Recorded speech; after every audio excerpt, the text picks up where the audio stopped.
La escena se desplegó en cuestión de segundos. Mientras la ciudad apenas amanecía, equipos tácticos ya estaban posicionados frente a 15 inmuebles en 4 estados distintos. Nadie dentro imaginaba que esa madrugada sería la última vez que operarían con libertad. Y es que, tras semanas de seguimiento silencioso, las autoridades finalmente habían cerrado el cerco sobre los 2 hombres que mantenían activa una maquinaria criminal que drenaba violencia en Morelos, Puebla, Edomex y la capital. Así arrancó el operativo que terminó con el Carnal, el Pelayo y 13 integrantes más de su célula. Las primeras luces ni siquiera habían tocado los techos cuando el despliegue quedó listo. En cada punto, equipos de SEMAR, FGR, SSPC, Sedena y Guardia Nacional revisaban por última vez los accesos, los perímetros y las rutas de extracción. No era un operativo improvisado, eran mandamientos judiciales emanados de una investigación extensa, respaldada por pruebas suficientes para permitir la irrupción simultánea en domicilios ubicados en Ciudad de México, Estado de México, Morelos y Puebla. Las órdenes eran claras: desarticular una célula vinculada a homicidios, extorsiones, narcomenudeo y tráfico de armas. Una estructura que, según Inteligencia Federal, se movía entre entidades como si fueran un mismo territorio. Para lograrlo, cada equipo tenía una ventana de tiempo mínima y 0 margen de error. El operativo arrancó con precisión quirúrgica. En algunos puntos se encontraron accesos reforzados. En otros, vehículos de alta gama estacionados estratégicamente para bloquear maniobras. Pero la velocidad del despliegue tomó por sorpresa a todos los objetivos. Nadie alcanzó a escapar. Mientras se aseguraban los primeros inmuebles, un dato interno ya corría por los radios: tenemos a 2 líderes en custodia. Y con eso, la operación apenas comenzaba a revelar su verdadero alcance. Mientras avanzaban los cateos, los equipos tácticos confirmaron lo que la investigación llevaba semanas anticipando.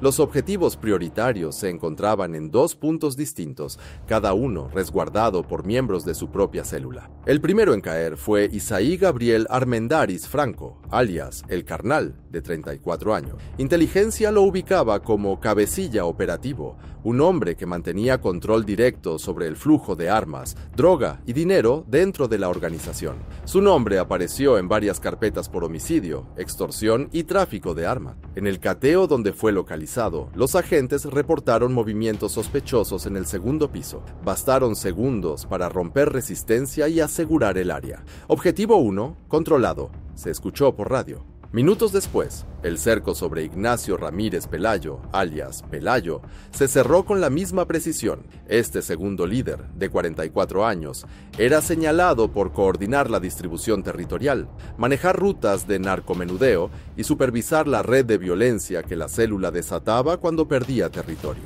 En su domicilio, los elementos encontraron documentación, teléfonos y herramientas de comunicación que reforzaban su perfil como jefe logístico. Ambos sujetos, quienes funcionaban como columna vertebral de la agrupación, quedaron detenidos sin un solo disparo. La caída simultánea de El Carnal y El Pelayo marcó el punto de quiebre del operativo. Con los 2 líderes identificados, el plan avanzó hacia su fase más crítica: la ejecución simultánea de 15 órdenes de cateo en 4 estados del país. Desde el centro de mando, cada equipo recibió una ventana precisa de entrada. Nada de improvisación, nada de ruido innecesario. A la señal, todos entran, ordenó el coordinador. En la Ciudad de México, Morelos, Puebla y el Estado de México, las escenas se repetían como si fueran espejos: calles aseguradas, círculos perimetrales desplegados, equipos tácticos ingresando con herramienta especializada para evitar alertar a los vigilantes de la célula. Los primeros reportes confirmaron lo que la inteligencia advertía: la organización operaba con una estructura casi empresarial, usando varios inmuebles como bodegas de droga, casas de seguridad, puntos de almacenaje de vehículos y oficinas de extorsión. En uno de los cateos se toparon con un cuarto adaptado con radiocomunicaciones, básculas digitales y libretas de cobro. En otro, se localizó un pequeño taller donde se modificaban vehículos para transportar droga y armas sin levantar sospechas. Pero el golpe mayor vino cuando se aseguraron armas largas, armas cortas, 3.000 dosis de narcótico, vehículos de alta gama, cuatrimotos, motocicletas y más de 60 teléfonos usados para coordinar pagos, rutas y amenazas. De así, cada inmueble asegurado revelaba una pieza más del rompecabezas criminal. Para los mandos quedaba claro, la célula se sentía lo suficientemente protegida como para expandirse en silencio, hasta hoy.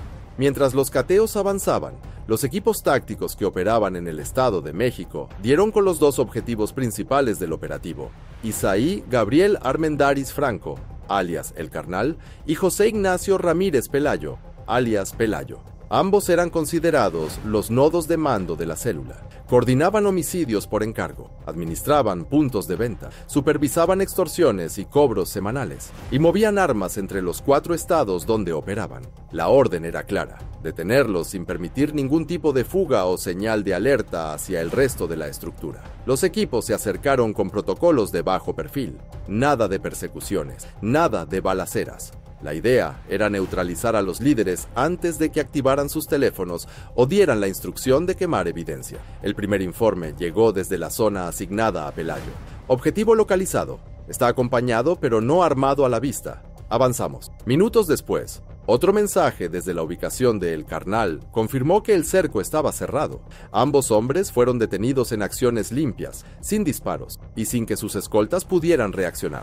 A los dos se les aseguraron teléfonos, libretas de control interno y accesos a vehículos de alta gama utilizados para traslado de droga y dinero. La caída de estos dos hombres desmoronó el nivel más alto de la célula. Sin ellos, la estructura operativa quedaba huérfana, expuesta y fragmentada, y apenas era el inicio del golpe. Con los dos líderes asegurados, el operativo entró en su etapa final, la extracción sincronizada de los 13 integrantes restantes. Mientras cada célula táctica transmitía sus avances, quedó claro que la organización había crecido más rápido de lo que aparentaba. En uno de los inmuebles cateados se encontró lo que los mandos llamaron el cerebro financiero: libretas con rutas y horarios de cobro, listas de operadores, nombres de víctimas de extorsión y un registro interno que detallaba quién distribuía, quién cobraba y quién resguardaba. En otra propiedad, ubicada en una zona residencial donde nadie imaginaba actividad criminal, localizaron una bodega con vehículos de alta gama, camionetas modificadas,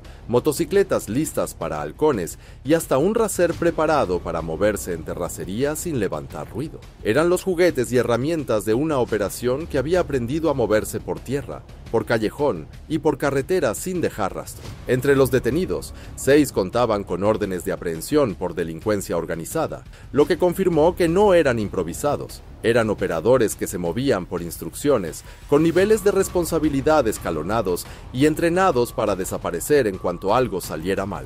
Pero esta vez no hubo escape. La simultaneidad de los cateos cerró cualquier puerta, cualquier aviso, cualquier ruta. No hubo tiempo para quemar evidencia, ni para esconder armas, ni para huir por la azotea. Para cuando los últimos equipos reportaron zona asegurada, los 15 detenidos, líderes, operadores y enlaces ya estaban formados, esposados y rodeados por los elementos que participaron en la acción. Cada uno escuchó el protocolo, sus derechos de ley, su ubicación y el motivo de su detención. A su alrededor, el golpe económico estaba a la vista: armas largas, armas cortas, 3,000 dosis de narcótico, vehículos, cuatrimotos, teléfonos, básculas, chalecos tácticos y un cálculo final: 97 millones de pesos en afectación directa a la célula. Una fotografía operativa perfecta para el expediente. 15 sujetos, 14 inmuebles asegurados y una red criminal que en cuestión de horas pasó de funcionar con normalidad a quedar totalmente desmantelada. Cuando el reloj del centro de mando marcó la finalización del operativo, el tablero criminal de 4 estados ya era distinto. La célula que durante meses movió droga, armas, cobros y violencia había perdido sus mandos, sus casas, sus vehículos, su logística y su dinero, y lo perdió todo en una sola mañana. Los mandos interinstitucionales confirmaron que los 15 detenidos fueron trasladados bajo custodia reforzada al Ministerio Público Federal, donde se integrará la carpeta por delincuencia organizada, homicidio, extorsión, narcomenudeo y tráfico de armas. Los objetos asegurados fueron embalados y entregados a peritos especializados para su rastreo. Cada arma, cada vehículo y cada teléfono será analizado para seguir la ruta del dinero, los contactos, las órdenes y los hilos que aún quedan sueltos. Pero lo más importante es el mensaje operativo que queda en el expediente. No importa cuántas casas renten, cuántos estados controlen o cuántos vehículos usen, la coordinación federal sí llega. Y cuando llega, llega completa. En palabras de uno de los mandos que participaron en la operación, hoy no se descabezó una célula, hoy se apagó un sistema entero. Y para efectos de seguridad, eso significa algo muy simple. La operación fue limpia, precisa y sin margen de error.